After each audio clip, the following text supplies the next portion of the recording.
Amém? Atos capítulo 9, versículo 1 em diante, a palavra diz: Saulo, ainda respirando ameaças e morte contra os discípulos do Senhor, dirigiu-se ao sumo sacerdote e lhe pediu cartas para as sinagogas de Damasco, a fim de que, caso achasse alguns do caminho, assim como homens ou mulheres, os levasse presos para Jerusalém. Seguindo ele estrada fora, ao aproximar-se de Damasco, subitamente uma luz do céu brilhou ao seu redor. E caindo por terra, ouviu uma voz que lhe dizia: Saulo, Saulo, por que me persegues? E ele respondeu: Quem és tu, Senhor? A resposta foi: Eu sou Jesus, a quem tu persegues. Mas levanta-te e entra na cidade, onde te dirão o que convém fazer. E os seus companheiros de viagem pararam emudecidos, ouvindo a voz, não vendo contudo ninguém.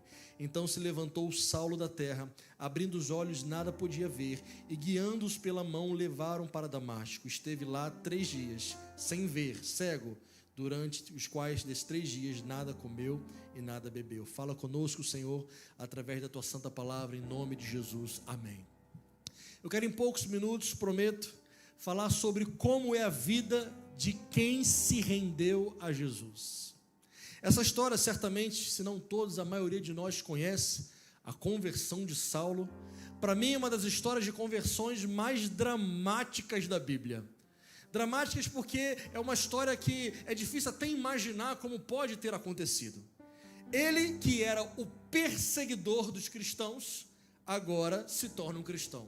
O perseguidor, o matador, aquele que prendia cristãos, agora se torna um cristão. Aquele que era forte e implacável e que prendia, que estava lá na morte de Estevão, aquele que fazia acontecer, agora estava cego e precisava ser guiado pela mão de outros. Aquele fortão desabou. Aquele que dava ordens para aquela equipe, para os seus seguidores, ele que dizia: vão lá e prenda aquele, vão lá e façam aquilo. Agora a palavra de Deus diz que ele recebeu ordem de Jesus para ir para a cidade e aguardar instruções de quem ele nem sabia. Então aquele grande mandão que mandava em todo mundo, agora estava esperando ordens, sabe Deus de quem? Estava aqui, tinha que aguardar lá na cidade e aguardar receber ordens. Na verdade, irmãos, junto com a conversão de Paulo, estava acontecendo uma grande batalha, a mesma que acontece dentro do nosso coração. Era a batalha pela rendição de Paulo. Vocês vão entender.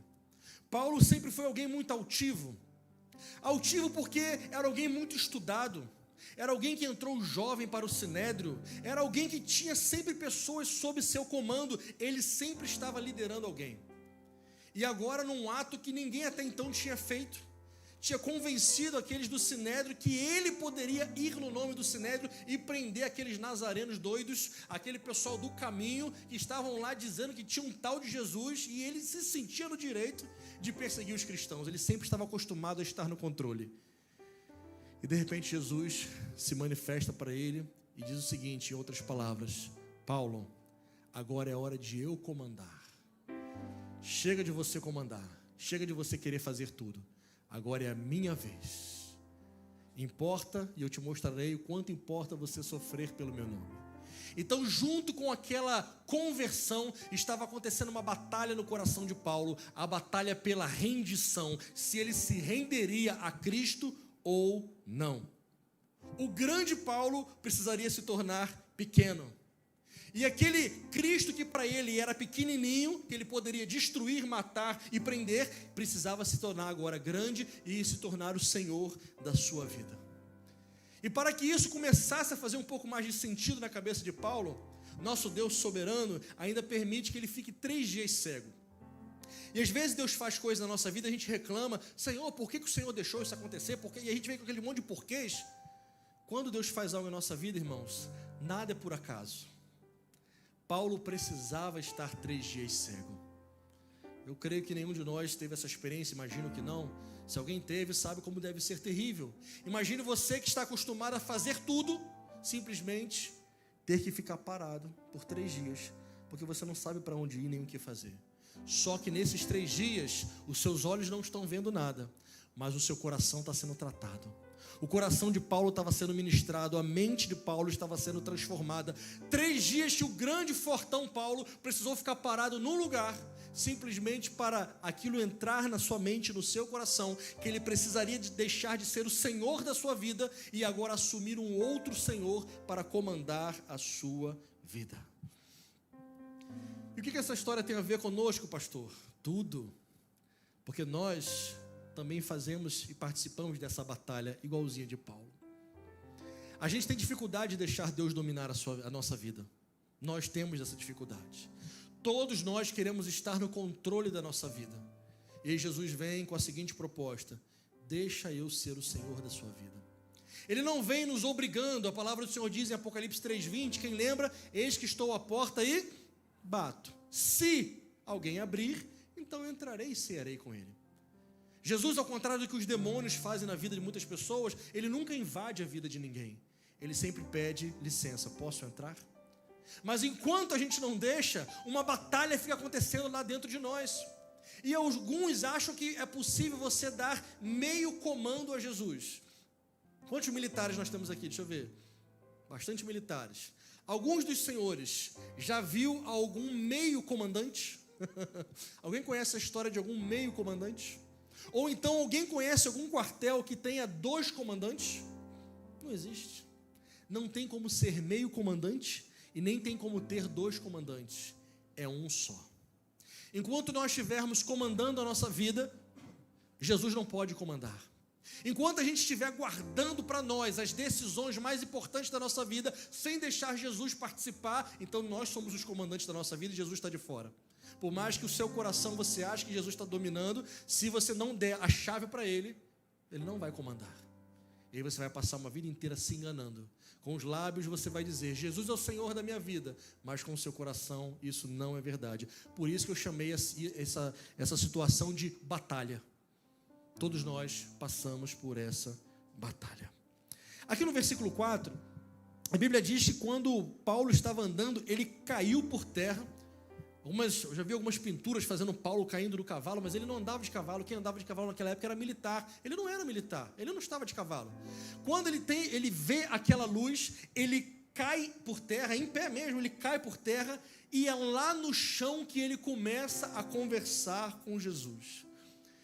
E eu entendi, irmãos, que esse é o primeiro passo para nós nos rendermos a Deus. É nós reconhecermos quem Ele é e quem nós somos.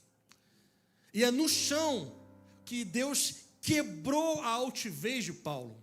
Ele precisava estar no chão para falar com o Senhor Jesus, porque alguns minutos antes de ele ter essa experiência, ele era o Senhor e Jesus era apenas algo que precisava ser varrido do lugar. Simplesmente, os cristãos, bora prender, bora matar, que isso vai acabar. Então, na cabeça de Paulo, ele era o Senhor. Jesus vem então e a primeira coisa que ele faz é: Paulo, vamos consertar as coisas. Você vai para o chão, fica aí no chão. Deixa eu te mostrar como funciona de verdade. Você não é o Senhor, você é servo. Você vai aprender isso na prática, Paulo. E ele aprendeu. Hoje, Paulo, para nós, é um dos maiores exemplos de servos que nós temos na palavra de Deus.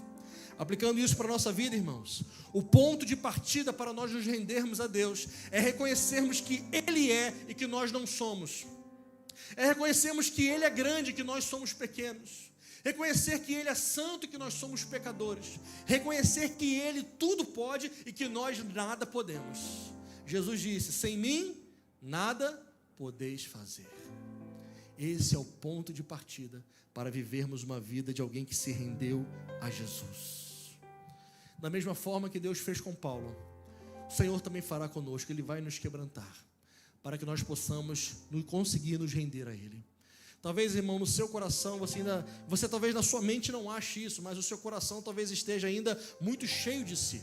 Eu costumo dizer aqui para os irmãos da capela, que às vezes a gente setoriza o nosso coração e a gente dá a chave apenas de alguns cômodos para Jesus. Senhor, toma aqui a chave da sala do meu coração, toma aqui a chave da cozinha, mas do porão, não.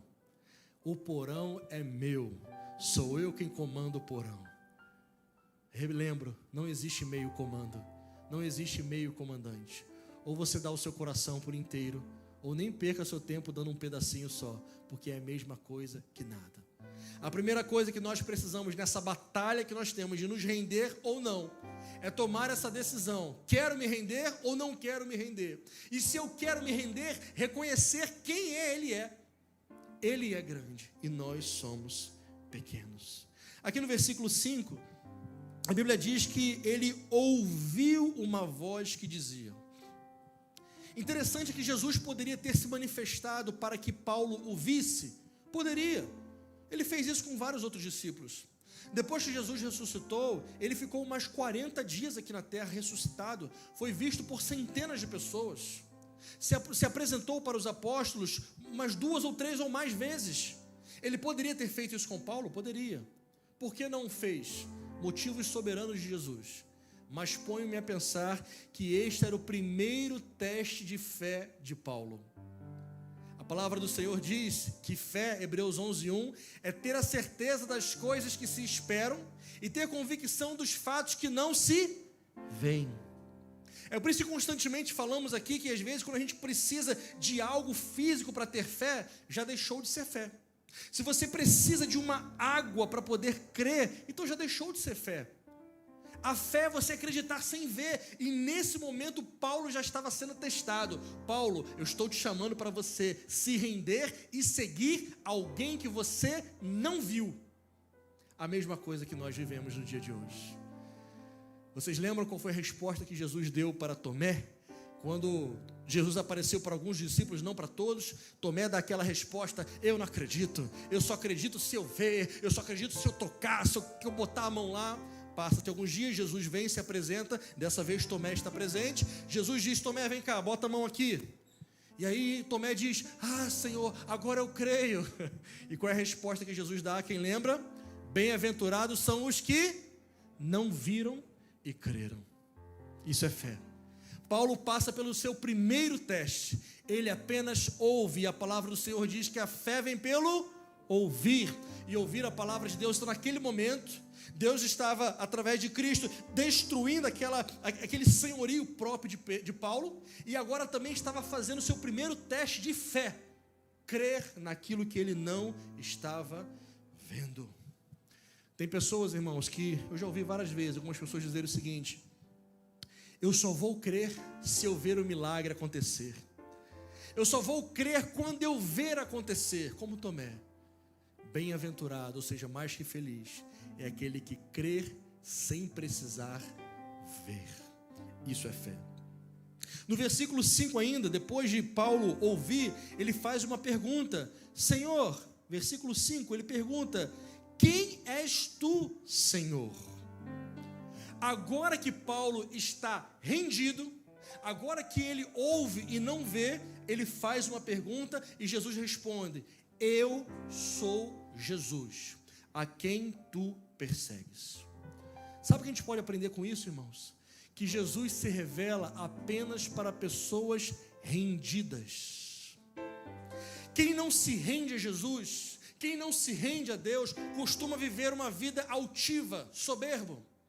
Por incrível que pareça, tem pessoas que não acreditam em Deus e rejeitam a ajuda de Deus e do povo de Deus. Que vida difícil deve ser essa? Uma vida inteira de autossuficiência. Na verdade, Deus se revela para aqueles que abrem o seu coração e deixam Jesus entrar para governar. Salmo 25:14 é um versículo que eu gosto muito. Salmo 25:14. Projeta para nós, por favor. A intimidade do Senhor é para os que o temem, aos quais Ele dará a conhecer a sua aliança. O Senhor confia o seu segredo, a intimidade do Senhor. Se você quer realmente experimentar esse relacionamento com Deus, conseguir ouvir Jesus falar, você vai ter que se render. Enquanto você não se rende, Jesus não revela os seus segredos a você. Enquanto você não se rende, Ele não se revela a você. Você vai viver uma vida aqui, Jesus vai no outro caminho oposto. E aí eu quero fazer uma pergunta para você. Até quando você vai passar uma vida inteira brigando com Cristo? Para com isso, é cansativo demais. Tem gente que passa uma vida inteira brigando. Há um tempo atrás eu conversei com um irmão e ele falou assim: pastor, ora por mim, eu quero voltar para os caminhos de Deus. Eu estou cansado de brigar com Deus, porque eu sei que lá no final Ele vai me pegar na curva. Eu falei: vai mesmo. Então vamos fazer o seguinte, pastor, eu quero me render agora, o que eu faço? Eu falei: você já está se rendendo, vamos dobrar o joelho aqui, vamos orar. e aquela pessoa orou, né, chorou, e enfim, entregou sua vida para Cristo. Que cansativa vida é passar o tempo todo brigando com Cristo e não se render a Ele. Quando nós nos rendemos ao Senhor, não é para benefício dEle, é para o nosso benefício. Essa que é a parte que às vezes as pessoas não param para pensar. Cristo sem você continua sendo Deus? Sim ou não? Sim. Ele precisa que você se renda a Ele? Precisa? Não. Ele é Deus. Ele é o alfa, o ômega, Ele sempre existiu. Quem precisa é você e eu. Mas o amor de Jesus é tão grande que ainda assim, não precisando de nós, Ele decide, Ele escolheu contar conosco, contar com o irmão Messias e com a família Messias para levar a palavra do Senhor lá pelos povos distantes. Ele decidiu chamar você, decidiu chamar a mim, decidiu chamar a todos nós. Ele não precisa, mas Ele decidiu contar com você, desde que você se renda ao comando dEle, porque Ele sabe de tudo e você e eu não sabemos de nada. A gente não sabe o que vai acontecer conosco daqui a alguns minutos. A gente não sabe como vai ser o dia de amanhã. Se acordarmos de manhã, foi mais um dia de graça e de misericórdia. Nossa vida está completamente no controle das mãos de Deus. No versículo 6, a resposta que Paulo recebe de Jesus foi: te levanta, entra na cidade, onde te dirão o que convém fazer. Para mim, essa parte da história talvez tenha sido a parte mais difícil para Paulo. Como assim? Me dirão o que eu tenho que fazer? Não, eu sou o Paulo. Jesus, aí né? O senhor sabe quem eu sou? Eu sou o Paulo, o fariseu dos fariseus, educado aos pés de Gamaliel. Como assim me dirão o que eu tenho que fazer? Quando a gente se rende a Deus, é assim que Deus faz. Ele começa a usar pessoas que na lógica humana são menores que você. Quando eu digo menores, é uma visão sua, porque para o Senhor todos somos iguais, Ele não faz acepção de pessoas. E de repente você chega lá todo bonitão, todo doutozão, todo cheio dos diplomas, e aí você começa a se render a Deus. Você chega na igreja e tem lá um irmão que não tem primeiro grau, e Deus vai usar esse homem para te ensinar tudo que você precisa saber sobre o reino de Deus. É assim que funciona. Deus confunde a lógica humana. Na lógica humana já que eu vou ter que me render então, né? Então vamos lá, vou me render, vou virar crente, vou para a igreja, mas vai ter que ser tudo do meu jeito. Não, irmão, é o contrário, é tudo do jeito de Deus. Você que vai se adequar ao que Deus quer fazer, e Ele vai usar quem Ele quiser. Eu tenho 38 anos, quando eu tinha 18 anos atrás, eu tive uma experiência muito legal. Eu era do exército na época, sargento do exército, eu fui fazer uma missão no interior do Amazonas, lá em Santa Isabel do Rio Negro, do lado lá de onde nosso irmão serviu em São Gabriel da Cachoeira. E quando eu estava lá numa igrejinha pequenininha, talvez 5 ou 6 vezes menor do que essa, uma igrejinha de madeira, eu estava lá e eu era seminarista na época, seminarista de primeiro ano, e é engraçado que todo seminarista acha que sabe tudo do mundo. Aí quando a gente se forma, a gente descobre que não sabemos de nada. Mas no primeiro ano a gente acha que a gente sabe tudo. E eu estava lá sentado, né?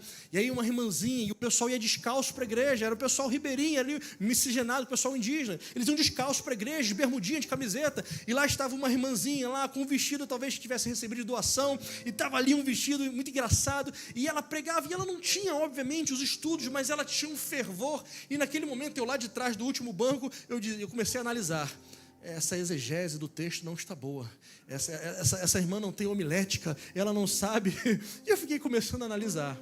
Até que naquele momento Deus quebrou o meu coração, me mostrou que aquilo era orgulho, que aquilo era altivez. E na hora que chamaram para orar, eu fui lá para frente, dobrei o joelho, caí no chão lá, e no chão mesmo eu fiquei. E para quem conhece o interior do Amazonas, sabe que uma boa parte das pessoas são de estatura baixa. E de repente, quando eu fui para o chão, um irmão gritou lá atrás: esse é meu Deus, até os gigantes vão ao chão.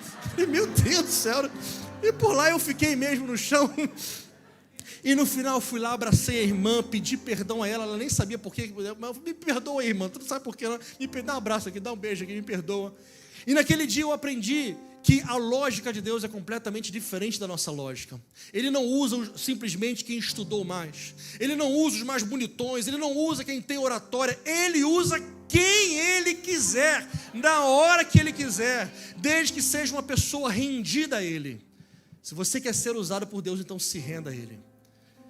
Ah, pastor, mas eu não tenho capacidade. Não estou falando de capacidade, você não ouviu o que eu falei? Ele usa quem ele quiser. A capacidade, o preparo, ele vai te dar ao longo do caminho. Se você for esperar estar pronto para ser usado por Deus, você nunca vai ser usado, porque você nunca vai estar pronto. Nunca. Eu não conheço ninguém sincero ao Senhor que chegou a um ponto que disse: agora eu estou pronto. Não existe isso. Estar pronto, na verdade, é um caminho por onde você vai trilhar a vida inteira e você vai descobrir que você nunca vai estar pronto. No versículo 10 a 12, a Bíblia diz assim: ora, havia em Damasco um discípulo chamado Ananias. Disse-lhe o Senhor numa visão: Ananias. Ele respondeu: eis-me aqui, Senhor. O Senhor lhe ordenou: vai à rua que se chama Direita, e na casa de Judas procure por Saulo, apelidado de Tarso, porque ele está orando. E ele viu entrar um homem chamado Ananias e impor-lhe as mãos para recuperar a vista.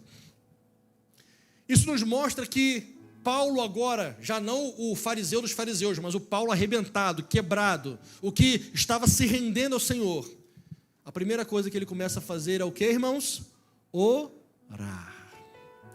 Quem se rende a Deus, quem se rende de verdade, automaticamente começa a viver uma vida de oração. Sabe por quê, irmãos? A gente não vai entrar aqui, em falar detalhadamente sobre oração, mas um dos pontos importantíssimos na oração é nós, ao iniciarmos a oração, dizermos: Espírito Santo, o que o Senhor quer que eu ore?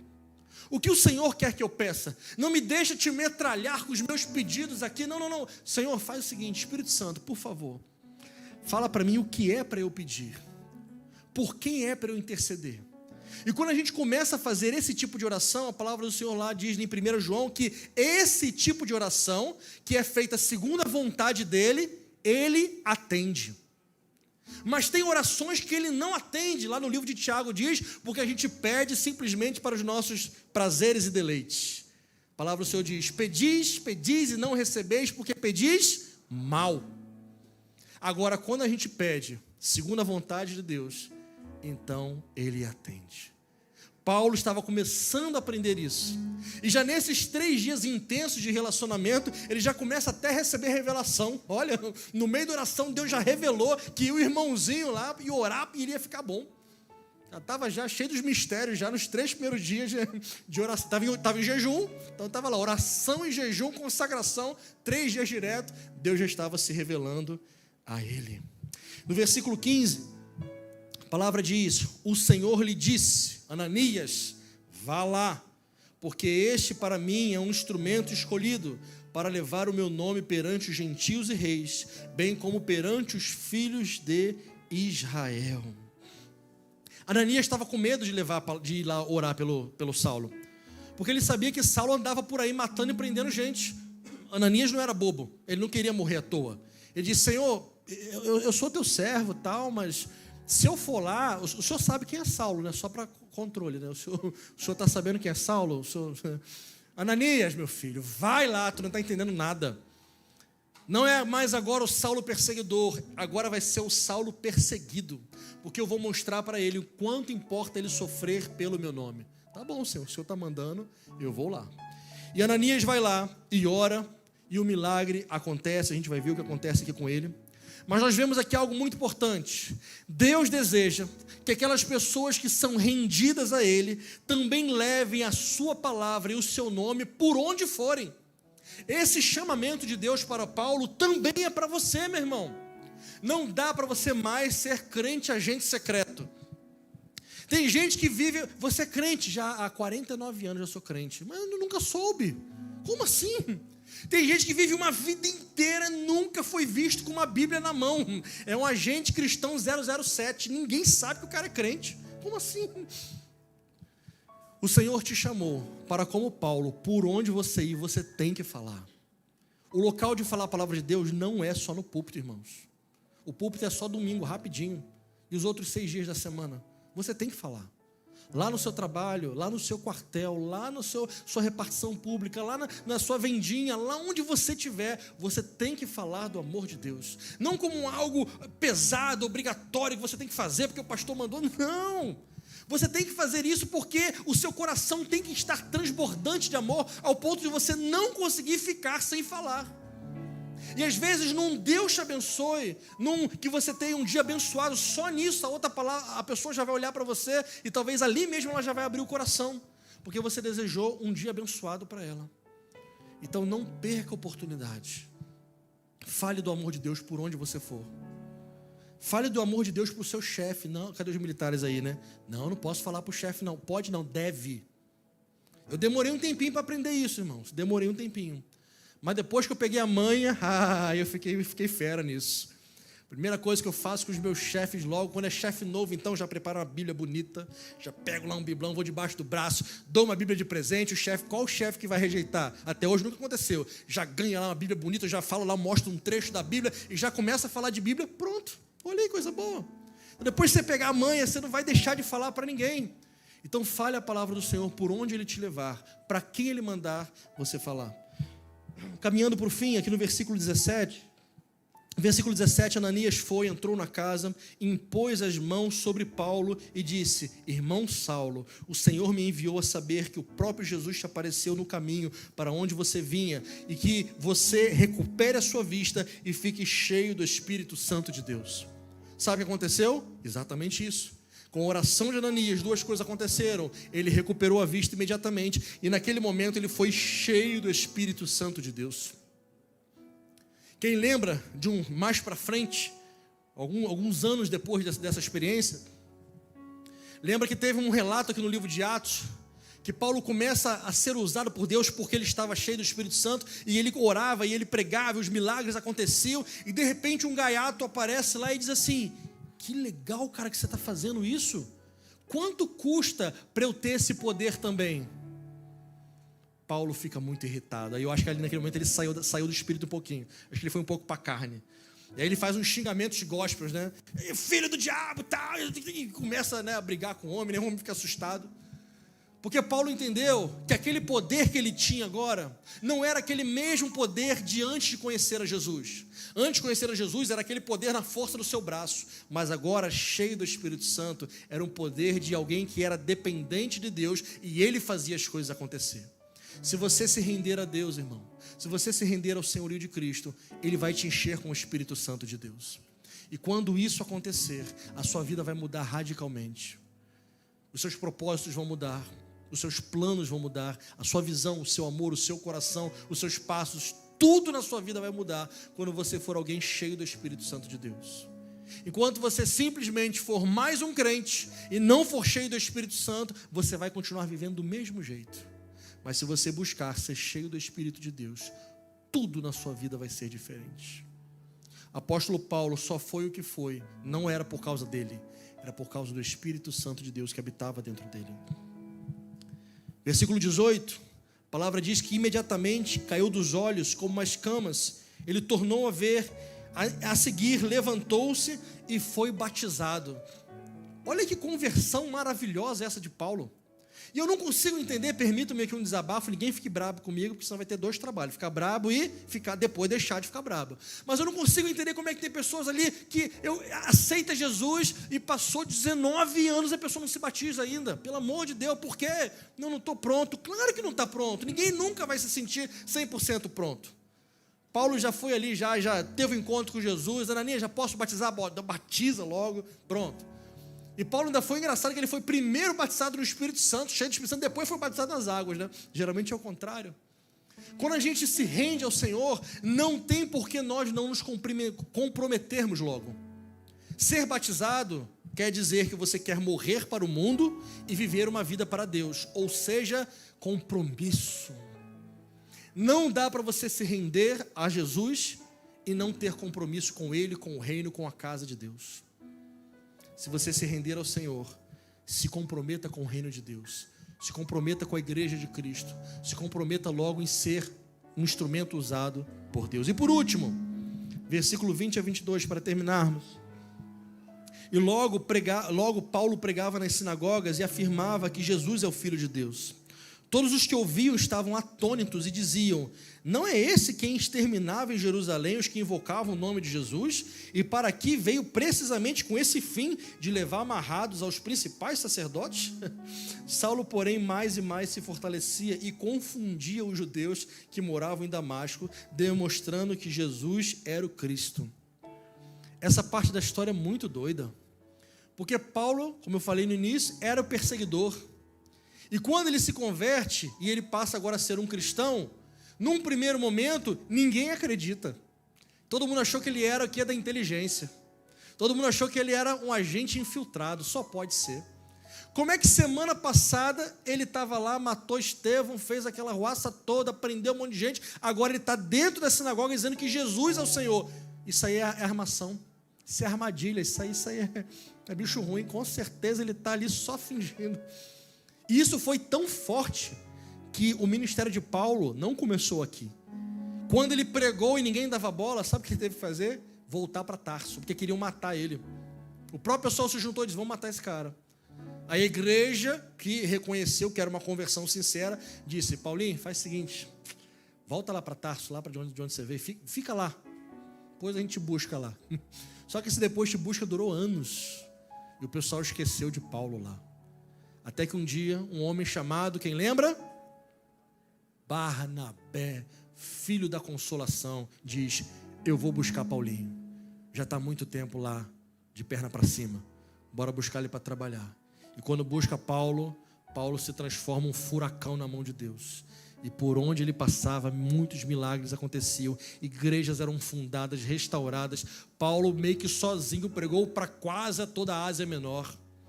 Vários países do Oriente Médio foram evangelizados por Paulo sozinho. Sabe o que isso quer dizer, irmãos? Para terminar, as pessoas que se rendem a Deus, elas dão testemunho de mudança de vida. Naquela hora, as pessoas ficaram desconfiadas, mas quando eles começaram a ver quem realmente era Paulo, aquele testemunho de Paulo se espalhou por dezenas de cidades e países. Se você é alguém que se rendeu a Deus e não dá testemunho, tem alguma coisa errada no meio do caminho. Porque quem se rende a Deus tem que dar testemunho de vida. Quem se rendeu a Deus não pode ser o maior devedor da praça. Quem se rendeu a Deus não pode ser o maior fofoqueiro do quartel, sei lá de onde trabalha, de casa, não pode. Quem se rendeu a Deus não pode ser o cara conhecido como o que tem a 01, 02, 03, 04. Como assim? Quem se rendeu a Deus tem que dar testemunho, porque senão não se rendeu a Deus de verdade. Nessa noite, irmãos, fortalecidos o nosso coração pelo testemunho da família Messias, e pensando sobre essa palavra de rendição, eu quero fazer uma oração com vocês. Nessa noite talvez seja noite de decisão para algumas pessoas. A decisão que talvez alguns tenham que tomar não é decisão de que religião vai seguir ou de qual igreja vai frequentar, não, nada a ver com isso. A decisão é: vou continuar comandando a minha vida ou vou deixar Jesus comandar a minha vida? E quando Ele comandar a sua vida, Ele vai te direcionar o que tem que fazer. Ele vai te direcionar qual igreja você tem que estar. Ele vai direcionar as coisas que você tem que abrir mão. Ele vai direcionar as escolhas novas que você tem que fazer. Quando Ele comanda, tudo fica diferente. Quantos creem nisso?